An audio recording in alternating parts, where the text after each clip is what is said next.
ब्रह्मा जी कह रहे हैं कि भगवान विष्णु से कि आपके पिता शिव जी हैं, नारायण आप कह रहे हो कि आपके पिता शंकर जी हैं, और पर मेरा विश्वास नहीं करता कि आपके पिता शिव जी होंगे।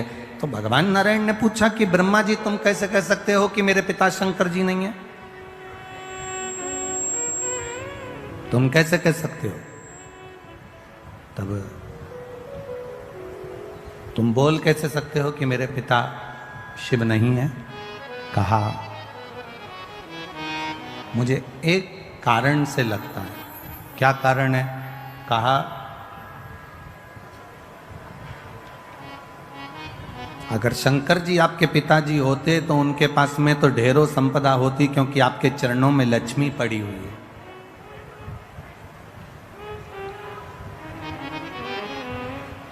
आपके चरणों में लक्ष्मी है, आप वैकुंठ का निवास करते हो, आपके पास में ढेरों संपदा है, आपके पास में ढेरों सुख है, लक्ष्मी है, अष्ट लक्ष्मी आपके पास में विराजमान है, ढेरों संपदाएं आपके पास में विराजमान है, ढेरों संपत्ति आपके पास में विराजमान है। और आपके पिताजी भगवान देवादिदेव महादेव को देखो तो कैलाश पर रह रहे हैं, शमशान में रह रहे हैं। उनके पास में क्या है? गले में सांप पड़ा हुआ है, धतूरा रखा हुआ है, बेलपत्र रखी हुई है, गंगा जी का जल रखा हुआ है, मुंडों की माला, रुद्राक्ष की माला, केवल यही उनके पास में। तो शंकर भगवान को भी तो धनपति दिखना था, करोड़पति दिखना था, संपदावान दिखना था, वैभववान दिखना था। फिर वो कमजोर क्यों दिख रहे हैं? फिर उनके पास में ये कुछ संपदा, ये सत्ता, ये वैभव, ये सारा सुख उनको तो नहीं दिख रहा।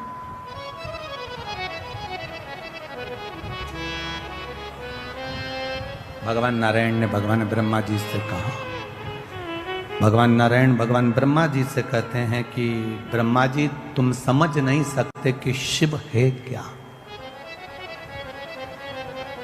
शिव क्या है समझ नहीं सकते। ब्रह्मा जी ने कहा मैं विश्वास नहीं करता। एक पर्वत जिसको घुमाना भगवान विष्णु ने और भगवान ब्रह्मा ने प्रारंभ किया, पर्वत घुमाते घुमाते घुमाते घुमाते अग्नि का खंभ प्रकट हुआ, एक लिंगायत आकृति प्रकट हो गई, शिवलिंग प्रकट हो गया। शिवलिंग प्रकट हुआ तो ब्रह्मा जी ने कहा इनका सिर कहाँ, पांव कहाँ? ब्रह्मा जी शिव जी का सिर देखने के लिए आकाश मार्ग से ऊपर की ओर बढ़े। ब्रह्मा जी जब ऊपर की ओर बढ़े, भगवान नारायण शंकर भगवान का चरण ढूंढने के लिए नीचे की ओर गए। भगवान विष्णु को शंकर भगवान का चरण नहीं मिला।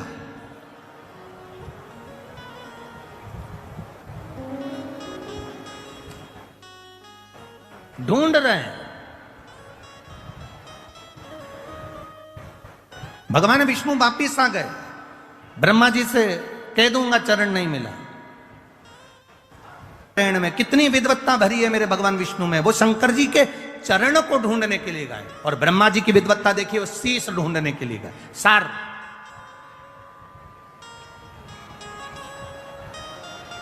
जरा विचार करिएगा। पहले भी कथा में कहा है, आज फिर कह रहे हैं। पहले के समय में इतना बड़ा क्रीम का डब्बा आता था, ऐसा गोल मुंह का बड़ा सारा, उसमें से ऐसे क्रीम निकाल लो और अपने चेहरे पे लगा लो और डब्बा बंद कर दो। आज के ज़माने में बड़े मुंह के डब्बे बंद हो गए। इतना बड़ा ट्यूब जैसा डब्बा आता है, पैकेट आता है ट्यूब का, और उसमें ऐसा ढक्कन लगा रहता है छोटा सा, उसको खोल लो और उसमें नीचे से उसको थोड़ा सा दबाओ, दबेगा तो ट्यूब बाहर आ जाएगा, निकालो और लगा लो। पहले इतना बड़ा डब्बा आता था, इसमें ऐसे उंगली डाल के निकालना पड़ता था। अब क्रीम जैसा आता है ऐसा लंबा, उसको बस ढक्कन खोल के नीचे से दबाओ और वो क्रीम निकल के बाहर और अपने चेहरे पे लगा दो। कितनी ज्ञान की बात इस डब्बे में और इस क्रीम में है। डब्बे में और क्रीम में कितनी ज्ञान की बात है। यहाँ क्रीम को नीचे से दबाओगे तो ऊपर से क्रीम बाहर आ जाता है। उसी तरह माता पिता के चरण जब तुम दबाओगे तो मुख से आशीर्वाद बाहर आ जाता है। ये शिव तत्व कर रहा है। बोल बम का नारा है। जब दबे नीचे से चरण क्रीम बाहर, थोड़ा सा ट्यूब दबाया, ट्यूब बाहर। उसी तरह माता पिता के चरण, परमात्मा के चरण, गुरुजन के चरण, घर के बुजुर्ग, घर के बड़े, घर के बयों के चरण हम जब पकड़ते हैं तो वो आशीर्वाद हमारे ऊपर दे देते हैं, वो आशीर्वाद हमको प्रदान कर देते हैं, वो आशीर्वाद हमको दे देते हैं, देते। आप एक प्रैक्टिकल करिए। आप किसी को भी, किसी चलते जिसको नी भी पहचानते ना, उसको भी सिर पे पल्लू लेकर आप एक बार प्रणाम तो कर लो। आप अगर एक बार प्रणाम कर लोगे ना, आप जिसको नहीं भी पहचानते और उसको अगर आपने प्रणाम कर लिया ना, नहीं पहचानते और उसके बाद भी अगर आपने प्रणाम कर लिया तो आशीर्वाद तो दे ही देगा। क्या बोलेगा? खुश रहो, दूध नहाओ, तो प्रसन्न रहो, आनंद में रहो, खुश रहो, स्वस्थ रहो, आशीर्वाद तो दे ही देगा।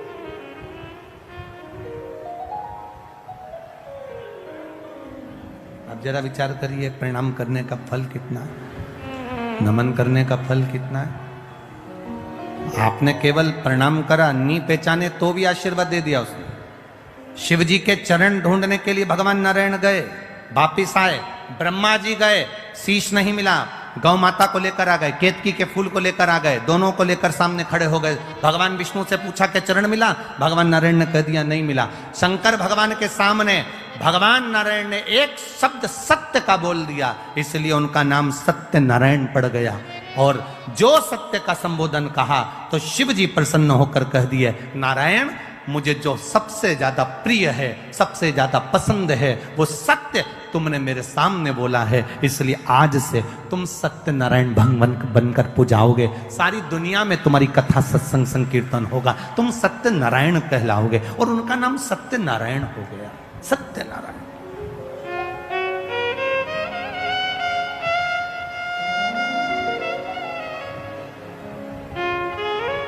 ब्रह्मा जी से पूछा, ब्रह्मा जी से कहा कि ब्रह्मदेव अब आप ये बताइए कि आपको शीश मिला है, आपको क्या भगवान शंकर का सिर मिला? ब्रह्मा जी ने कहा हाँ मिला। ना मानो तो गौ माता से पूछ लो। गाय से कहा शीश मिला है, गौ माता ने एक रोटी के लिए झूठ बोल दिया, झूठ बोला, शंकर भगवान ने श्राप दे दिया कि तेरा पूरा शरीर पूजाएगा पर तेरा मुख अपूज्य रहेगा।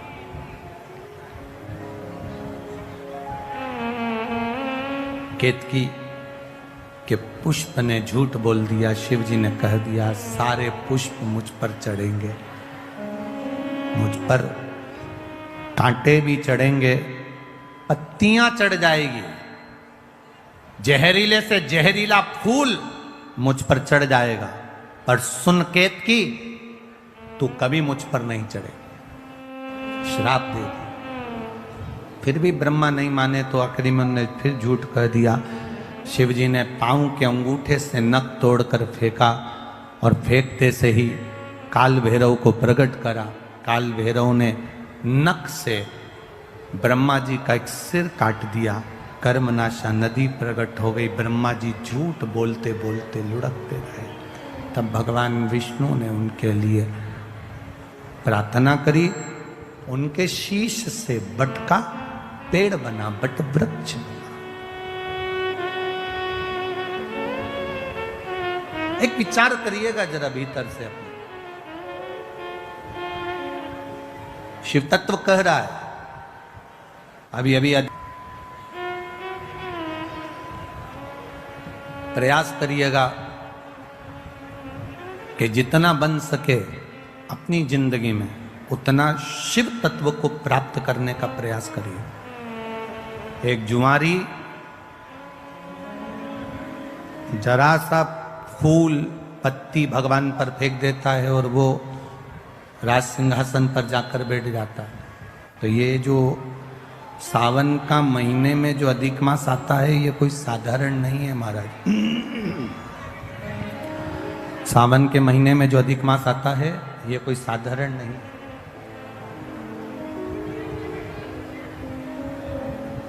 किसको मारने के लिए?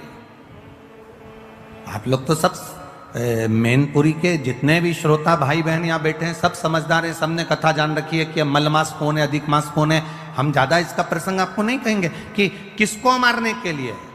केवल हिरण्यकशिपु का संहार करने के लिए नरसिंह अवतार भगवान ने लिया था। वो नरसिंह अवतार लेने के लिए हिरण्यकशिपु ने वर मांगा था, ना नीचे मरूं, ना ऊपर मरूं, ना अंदर मरूं, ना बाहर मरूं, ना अस्त्र से मरूं, ना शस्त्र से मरूं, ना दिन में मरूं, ना रात में मरूं, ना नर से मरूं, ना परशु से मरूं, और ना ही मैं 12 महीने में मरूं। भगवान ने तथास्तु कह दिया था। और एक अधिक कर कर मेरे भगवान ने एक अधिक कर कर मलमास को प्रकट करा, अधिक मास को प्रकट करा, और अधिक मास को प्रकट कर कर उसको उस अधिक मास में नरसिंह भगवान प्रकट होकर हिरण्यकशिपु का संहार करे। अब समझने वाली बात देखिए, शिव महापुराण की सावन में जो अधिक मास पड़ता है उसका प्रभाव क्या होता है, अब समझिएगा जरा। अब जो मलमास है,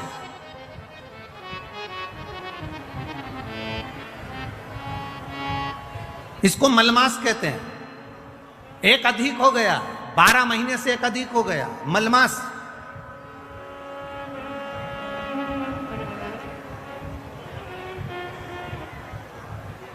तनख्वाह से ज्यादा मिल रहा है। कभी कभी 40,000 रुपए तुम्हारी तनख्वाह है और 40,000 रुपए से ज्यादा कहीं से कमा कर कोई लेकर आया और अपनी पत्नी को दिया, और पत्नी पूछ ले जी ये कहां से आया, तो ये समझ लेना कहां से आया हो, तो स्मरण में रहिएगा। 12 महीने से ज्यादा हो गया मलमास है। कोई भी देवी देवता इसको स्वीकार नहीं कर रहा था। एक भी देवता ने मलमास को सम्मान नहीं दिया। जहां से 12 महीने तो लोग सम्मान देते हैं, पर मलमास को कोई सम्मान देने को तैयार नहीं हुआ। मलमास रोता था, देवताओं के पास जाता था, प्रार्थना करता था, मेरा कल्याण करिए, मैंने नरसिंह अवतार धारण करा है, नरसिंह अवतार हुआ है मेरे मास में, तुम कृपा करो। मलमास को कोई नहीं पूछता, सब ईर्ष्या करते, सब नफरत करते, सब उसको पूछते नहीं। तब आखिरी में देव ऋषि नारद ने कह दिया, तुम एक काम करो, जैसे ही श्रावण का महीना आए, सावन के महीने में मलमास, तुम शंकर की आराधना में लग जाना। क्या होगा उससे? अगर सावन के महीने में मलमास कह रहा है, अगर मैं इतने समय से कर रहा हूं, कई साल निकल गए पर अभी तक भगवान ना मिले, अभी तक मुझे मेरा आदर ना हुआ, अभी तक मेरा सत्कार ना हुआ, और तुम कह रहे हो कि सावन के महीने का इंतजार करो। श्रावण का महीना जब आएगा तुम शिव की आराधना करना, शंकर भगवान तुम्हारा आदर भी कराएंगे, सम्मान भी कराएंगे। जो तुमको आज तक नहीं मिला वो देव अधिदेव महादेव तुमको दिला सकते हैं, वो दुनिया में कोई नहीं दिला सकता। जो शिव दिलाएंगे, जो घरदानी दिलाएंगे, वो कोई नहीं दिला सकता। करो सम्मान। मलमास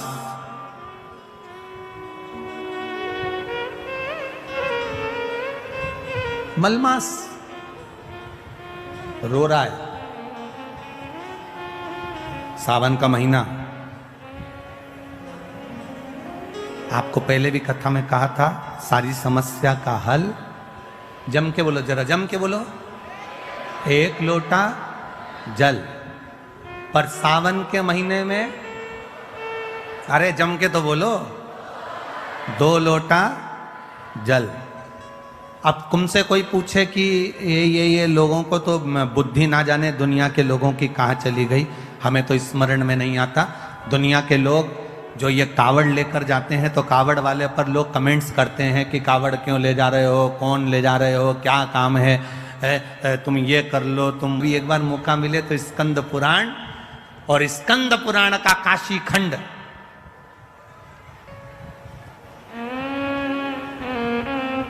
कभी मौका मिले तो स्कंद पुराण पढ़िएगा और स्कंद पुराण का काशी खंड पढ़िएगा। और कभी मौका मिले तो भगवान शिव के प्रागट्य की ये कथा, ब्रह्मा और विष्णु के घर्षण की कथा का स्मरण करिएगा, कभी मौका मिल जाए। कितना सुंदर कहा। मलमास जिसको लोग छोड़ दिए, अपशब्द कह दिए, ताने देते हैं, आड़ा टेढ़ा बोलते हैं, वो मलमास सावन के महीने में 2 लोटा जल लेकर शिव जी की भक्ति में बैठ गया। शिव की भक्ति, आराधना कर रहा है, शिव जी की भक्ति कर रहा है, आराधना कर रहा है। 2 लोटा जल हाथ में लेकर बैठा है, आराधना कर। सावन का महीना पूर्ण होने वाला है और मलमास भगवान शिव की भक्ति में लगा तो शंकर जी के नेत्र खुल गए। शिव जी ने जाकर पूछ लिया, भगवान देवादिदेव महादेव ने जाकर, भगवान शंकर ने जाकर पूछ लिया, आखिर बात क्या है। मलमास नेत्र बंद कर कर हाथ में जल लेकर बैठा, शिव जी को समर्पित करने के लिए शंकर की भक्ति में डूबा था, शिव नाम की भक्ति में तल्लीन।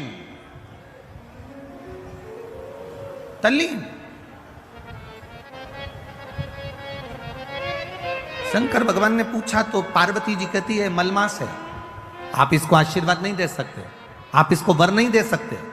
शंकर भगवान ने पूछा आखिर कारण क्या है, कब हुआ ये, तो कहा हिरण्यकशिपु को मारने के लिए 1 महीना अधिक करा था, 1 महीने को आगे बढ़ाया था। ये मलमास, ये अधिक मास 1 महीना आगे बढ़ा हुआ है, इसलिए लोग इससे नफरत करते हैं। शंकर भगवान ने कहा तो क्या हुआ, चिंता मत कर। मलमास के पास शिव जी गए, शंकर भगवान को आते हुए देखकर मलमास ने जल का पात्र ढोल दिया, जल का पात्र ढोल दिया। शिव जी ने पूछा क्या चाहिए तुझको, क्या चाहिए, बोल। मलमास कहता है कि मुझसे लोग नफरत करते हैं।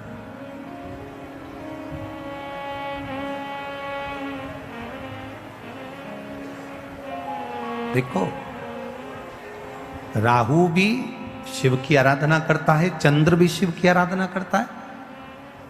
लोग कहते हैं ये देवता ब्राह्मण के हैं, ये देवता क्षत्रिय के हैं, ये देवता वैश्य के हैं, ये देवता शूद्र के हैं। शिव महापुराण की कथा कहती है दुनिया के लोगों ने देवताओं को भले बांट लिया हो, कोई ने कह दिया राम जी क्षत्रिय है, तो कोई कहे भगवान कृष्ण ये हैं, तो कोई कहे भगवान ये हैं। पर शिव महापुराण की कथा कहती है शंकर की आराधना करने वाला ब्राह्मण हो, क्षत्रिय हो, वैश्य हो, शूद्र हो, भगवान शिव को ये मतलब नहीं है। शंकर जी तो ये जानते हैं कि उसके हृदय में भाव कितना है और मुझे इसकी झोली में देना कितना है, ये शिव तत्व जानता है। उससे मतलब नहीं है मेरे महादेव।